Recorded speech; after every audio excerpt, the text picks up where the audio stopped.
Nachádzame sa v území miestnej akčnej skupiny KRAS v obci Hrušov. Obec Hrušov sa nachádza pod Soroškou. Táto obec okrem toho, že čerpala zo stratégie, tak má vlastné projekty z PRV 341 ako obnova obecného úradu a kultúrneho domu.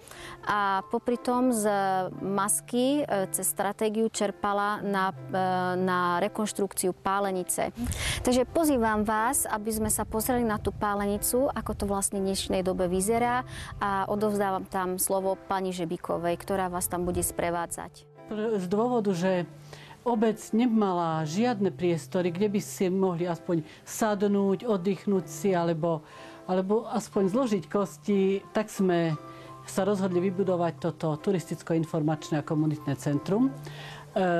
Pôvodne to bola budova obecnej pálenice. Z jednotlivých nadácií sme získali prostriedky, ktoré sme využili na výstavbu javiska a altánku, v ktorom sa teraz nachádzame. Je tu možnosť pripojenia sa na internet, je tu možnosť pozerania televízie. Tento projekt priniesol oživenie do našej obce, prilákal tu viacej turistov, zatraktívnila sa naša obec.